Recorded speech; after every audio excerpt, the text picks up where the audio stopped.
The boardroom had been waiting for a failure, and the man standing beside the glass wall was the last person anyone expected to change the conversation. For 20 minutes, executives with million-dollar salaries had stared at the same set of numbers on the screen, searching for the reason their company's biggest product launch was falling apart. The engineers blamed the equipment. The managers blamed the timeline. The investors blamed everyone else. Then the quiet man in the worn navy jacket placed a folder on the table and gently pushed it forward. He did not raise his voice. He did not demand attention. He simply said, "Before you make a decision that affects hundreds of people, you should look at what your own system is trying to tell you." The room went silent. Several people exchanged uncomfortable looks. The woman leading the meeting, Evelyn Carter, the CEO of Northstar Medical Technologies, looked at him as if she was trying to remember why he was even there. "Mr. Whitmore," she said carefully, "this is a board meeting, not a technician review."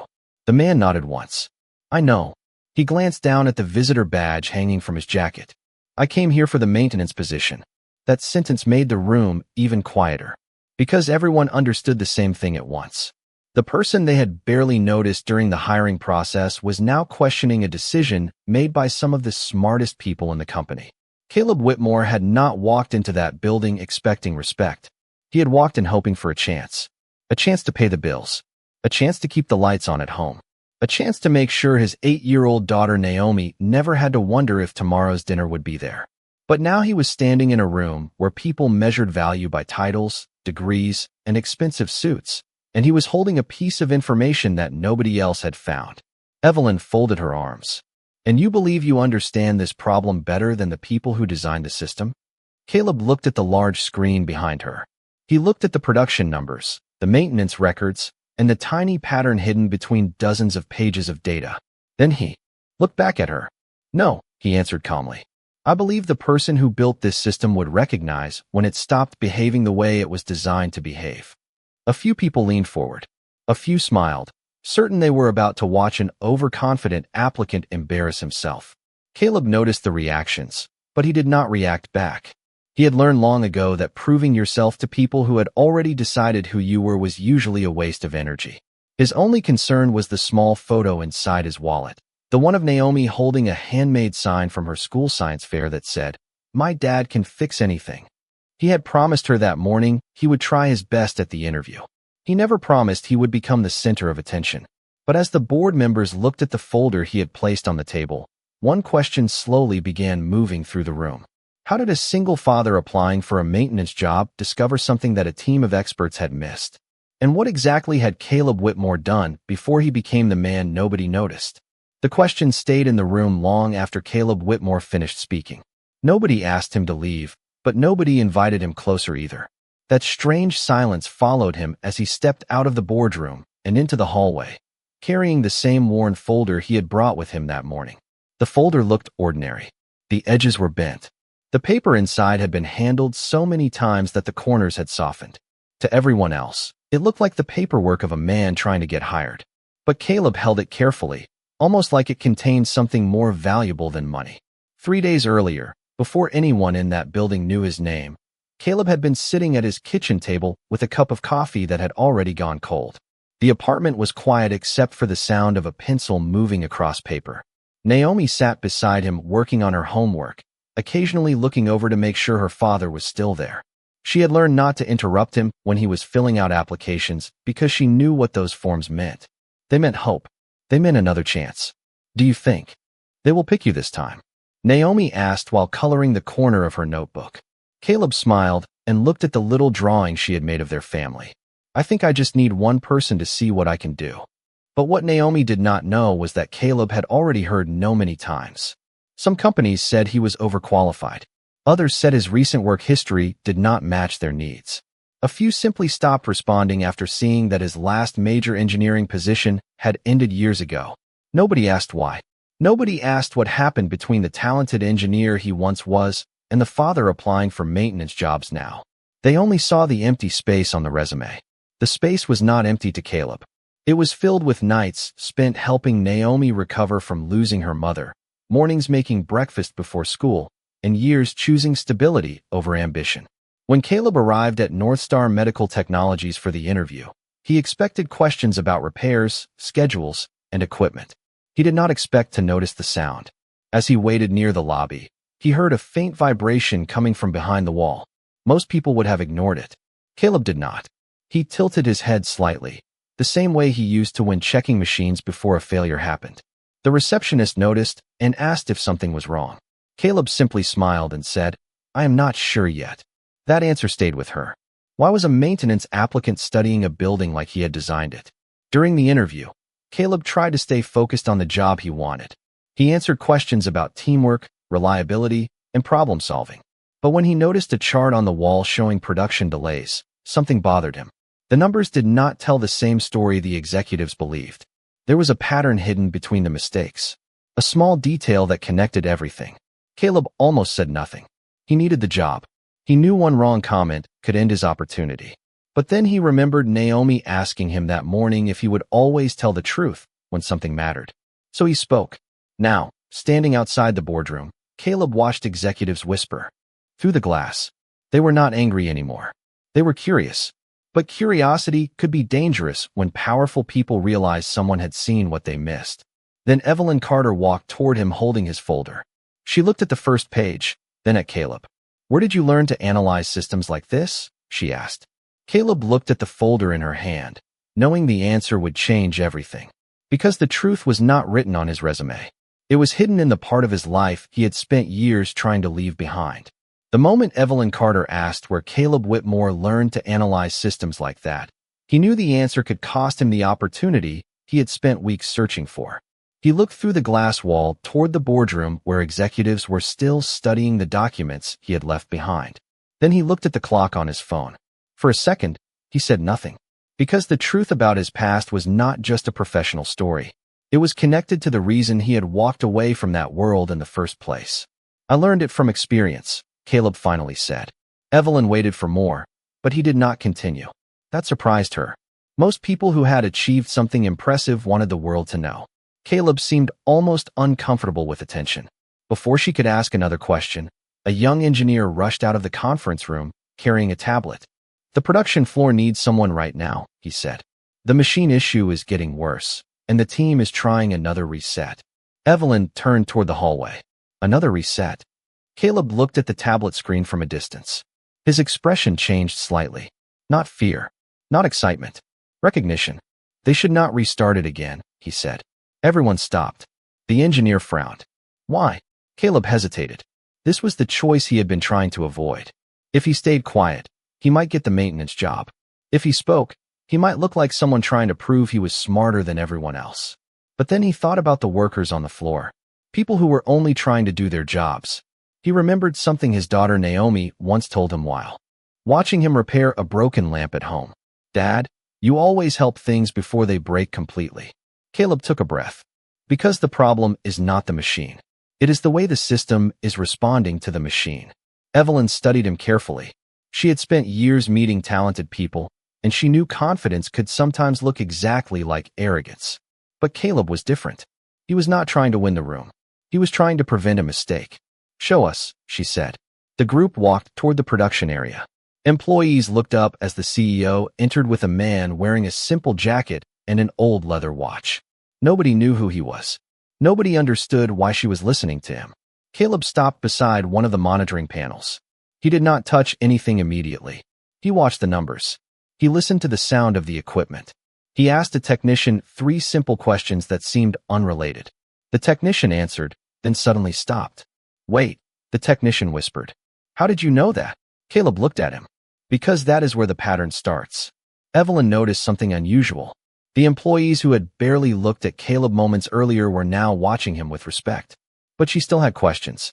A man applying for a maintenance position should not understand a billion-dollar production system better than the people managing it. There had to be a reason. Later that afternoon, while Caleb reviewed the records, Evelyn quietly opened the folder he had brought. She expected to find a simple work history. Instead, hidden behind the first page of his application, she found an old document with a name she recognized. Her eyes stopped on the signature at the bottom. It belonged to someone who had helped design Northstar's original technology years earlier.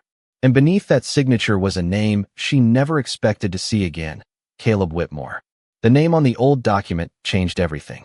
But instead of opening a door for Caleb Whitmore, it created a wall between him and the people who had just started listening. Evelyn Carter stood in her office holding the faded paper, reading the signature again as if the ink might tell her something different the second time. Caleb Whitmore was not just a maintenance applicant with unusual knowledge. Years earlier, he had been part of the original engineering team that helped create one of Northstar Medical Technology's most important systems. But the question that followed was not why he knew so much. The question was why he had disappeared. Before Evelyn could ask, the door opened.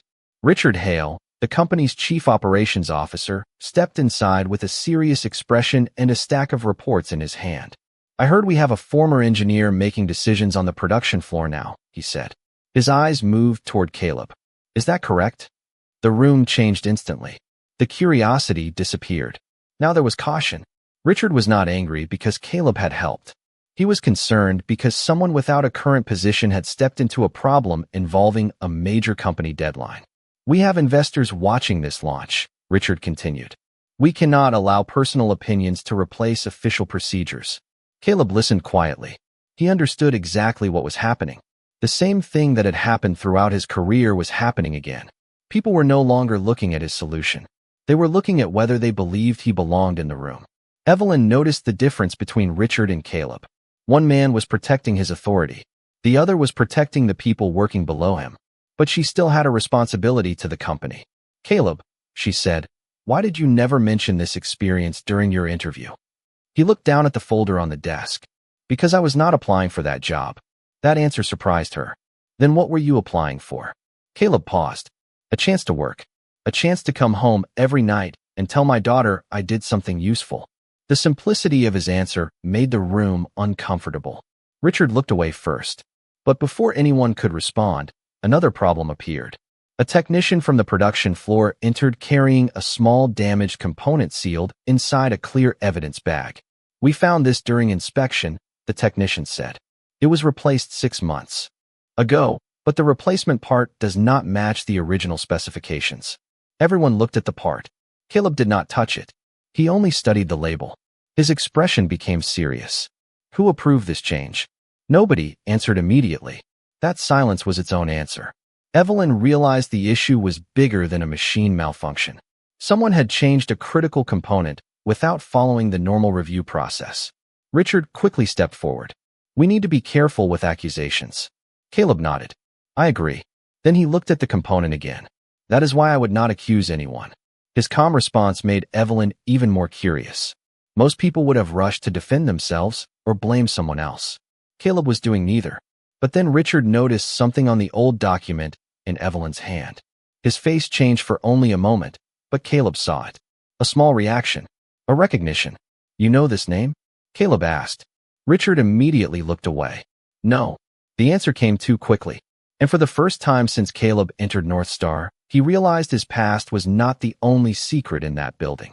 Because someone inside the company already knew exactly who he was.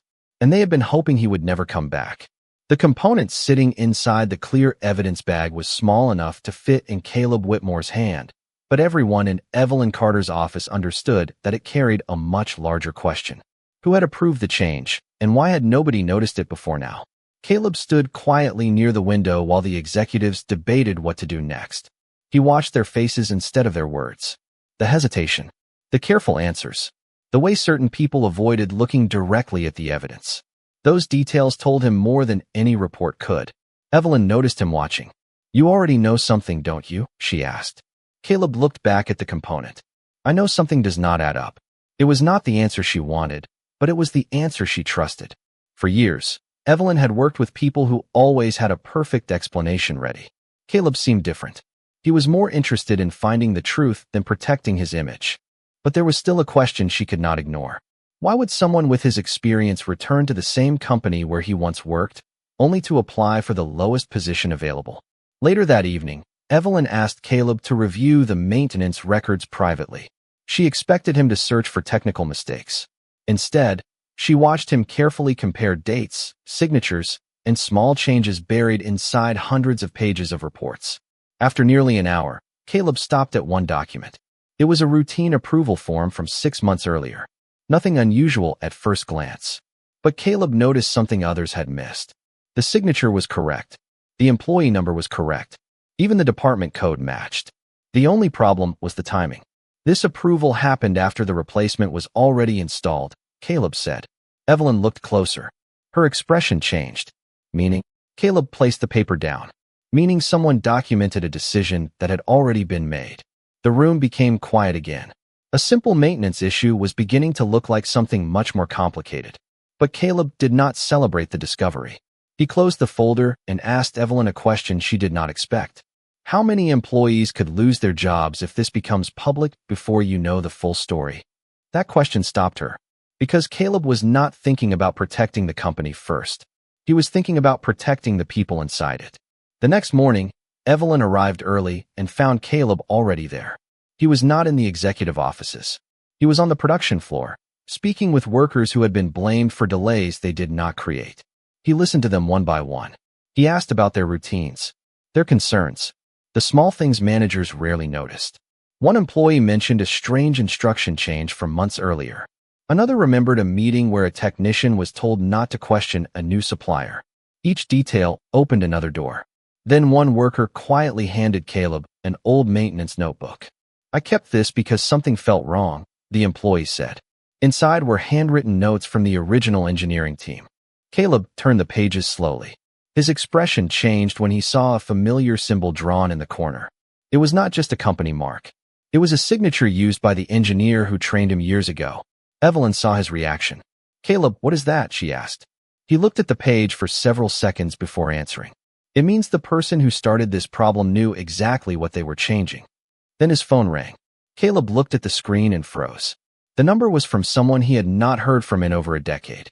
Someone who knew the part of his life he had never explained. He answered quietly. How did you find me? A voice on the other end said only one sentence. Because Caleb, they are about to reveal why you really left North Star. And for the first time, Evelyn realized the mystery was not only about the company. It was about the man standing beside her. The voice on the phone disappeared before Caleb Whitmore could ask another question. He stood in the empty hallway of North Star Medical Technologies, holding the old maintenance notebook in one hand and his phone in the other. For years, he had avoided this building, avoided these memories, and avoided the people who knew what he had once been. But now the past he left behind had found him. The next morning, Evelyn Carter gathered the executive team in the same boardroom where Caleb had first been ignored. This time, he was not standing near the door. He was sitting at the table, not because he demanded a seat, but because Evelyn placed one there herself. The change did not go unnoticed. Employees who had walked past him days earlier now watched carefully as he opened the files in front of him. But Caleb did not begin with his achievements. He began with the workers. Before we talk about mistakes, we need to talk about who was affected by them, he said. On the screen behind him appeared a timeline of maintenance changes, supplier records, and production delays. Every mark was connected. Every small detail that seemed unrelated now pointed toward the same pattern. The room became quieter with every slide. Richard Hale leaned forward, no longer looking confident. Are you suggesting someone intentionally changed the system? He asked. Caleb shook his head. I am suggesting we should stop assuming the people on the floor caused a problem they were never given the tools to prevent. That answer surprised everyone. He was not attacking anyone. He was protecting the people who had been blamed. Evelyn watched the executives carefully. Some looked uncomfortable because they recognized their own decisions in the timeline. Others looked confused because Caleb was revealing information without trying to make himself the hero. Then Caleb opened the final document. It was an old engineering report from 14 years earlier. His name appeared near the bottom, along with the names of several original designers. But the most surprising detail was not Caleb's signature. It was the recommendation written beside it. The system must be monitored by people who understand both technology and human behavior. Evelyn read the sentence twice. You wrote this? She asked. Caleb nodded. I helped write it. For the first time, the room saw the difference between the man they thought they hired and the person sitting in front of them. But the reveal created a new problem. If Caleb had helped design the system, why had nobody heard from him for so long? Richard finally asked the question everyone was thinking. Why did you leave? Caleb looked at the table. His fingers rested on the old notebook, the same notebook that had followed him through years of change. Because sometimes fixing a machine is easier than fixing what happens around it. Nobody spoke. Evelyn sensed there was a story behind those words, but she did not push. Then an assistant entered the room carrying a sealed envelope. "This arrived for Caleb Whitmore," she said. It was delivered by someone who said it could only be opened in this room. Caleb looked at the envelope and immediately recognized the handwriting. His expression changed for the first time. Not fear, not anger, something closer to regret. Evelyn noticed. "Who sent that?" she asked. Caleb did not answer immediately, because inside that envelope was the one piece of information he had spent years keeping hidden. And opening it meant everyone in that room would finally learn why a brilliant engineer walked away and became a father searching for a simple job. The envelope stayed unopened for nearly a minute, and in that silence everyone in the room felt the weight of whatever was hidden inside. Caleb Whitmore looked at the handwriting again, then slowly placed the envelope on the table. He did not open it. "Not yet. If this changes what you think about me," Caleb said quietly, "then I need everyone to understand why it happened." Evelyn Carter watched him carefully. She had spent years making decisions based on facts, numbers, and results. But now she was facing something more complicated. A person who had the ability to change the company, yet had spent years choosing a smaller life. Caleb finally opened the envelope. Inside was a single letter and an old photograph. The photograph showed the original North Star engineering team standing beside the first prototype system. Caleb was younger. He looked different, not because of age, but because he was standing next to a future he once believed would define him. The letter was from Dr. Samuel Reeves, the engineer who had trained Caleb when he first joined the company. The message was short. "I know why you left, but the company needs to know what you sacrificed." The room became still. Evelyn looked at Caleb. "What did you sacrifice?" Caleb did not answer immediately. He looked at the photograph, then at the people around the table. 14 years ago, North Star offered me a leadership position," he said. "It was the opportunity one had worked toward my entire life." Richard Hale listened carefully. The confidence he once carried was gone. Because the more Caleb explained, the more everyone realized the story was not about someone who failed. It was about someone who chose something else. Caleb explained that during that same period, his wife became seriously ill. He had two choices. He could accept the promotion and spend most of his time traveling between facilities, or he could step away and become the father Naomi needed. He chose his daughter. The room did not hear a complaint in his voice. They heard a decision. A difficult one, but one he had never regretted. Evelyn looked down at the old documents again. Suddenly, the missing years on Caleb's resume no longer looked like a weakness. They looked like evidence of a different kind of strength. But the letter contained one more page. A page that changed the mood instantly. Dr. Reeves had written that the original system design had been modified after Caleb left, and he believed those changes created the weaknesses North Star was now facing. The problem was not just a technical mistake. It was a decision made after Caleb was gone. Richard immediately stood. "That letter is from years ago. We cannot base company decisions on an old opinion." He was right about one thing. A company could not act on assumptions. But then the assistant entered the room again with new information. The internal audit team had completed a preliminary review. The supplier changes, approval records, and missing documentation all connected to one department. Richard's department. Nobody spoke. Richard looked at the report, then quickly looked toward Evelyn. "This does not prove anything." Evelyn nodded. "No, it does not." Her response surprised him. She was not accusing him. She was making sure the truth was stronger than an assumption. Caleb watched quietly. This was the difference between justice and revenge. The evidence had to speak for itself. Then the assistant handed Evelyn one final file. "There is one more thing," she said. "The person who approved the original changes left a message before resigning." Evelyn opened the file and read the first line. Her expression changed completely. Because the message was not addressed to the company. It was addressed to Caleb. And the first words were, "You were right about everything." The message from Dr. Samuel Reeves remained on the screen, and for the first time in years, Caleb Whitmore felt the past he had buried finally catching up with him. But the words were not an accusation. They were a confirmation. "You were right about everything." Evelyn Carter read the message again before turning toward the room. She had expected a hidden mistake. She had expected a forgotten detail. She had not expected to discover that the person who walked into North Star looking for a maintenance position had once helped build the foundation of the company itself. The audit team continued reviewing the records, and the results slowly changed the atmosphere inside the building. Employees who had been blamed for delays were cleared. The technicians who had questioned the new procedures were finally listened to. The people who had remained silent because they feared losing their jobs were now being asked what they knew. But Caleb was not standing there demanding recognition. He was still doing what he had always done. He was asking questions. He was listening. He was looking for the people affected by the decisions made above them. Richard Hale watched the changes happening around him with growing discomfort. For years, he had believed leadership meant controlling information. Caleb showed the company something different. Leadership meant understanding the people who depended on those decisions. When the board reviewed the final findings, Evelyn had one decision left to make. She could announce that Caleb had been right from the beginning and use him as the symbol of the company's recovery. Or she could do something harder. She could admit that the company had failed to notice people who deserved to be heard. She chose the harder option. During the company meeting, Evelyn stood in front of hundreds of employees and did not begin with Caleb's achievements. She began with an apology. She admitted that North Star had overlooked valuable voices because they did not come from the highest positions in the building.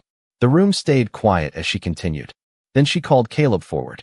Everyone expected a speech. Everyone expected him to explain his past. Instead, Caleb looked toward the employees on the floor and said, "The people who keep a company running are not always the ones sitting in the biggest offices." That sentence traveled through the building because it was not about him. It was about everyone who had felt invisible. Evelyn then offered Caleb a new position leading a department focused on system improvement and employee innovation. The offer came with respect, responsibility, and a future many people thought he had already lost. But Caleb did not answer immediately.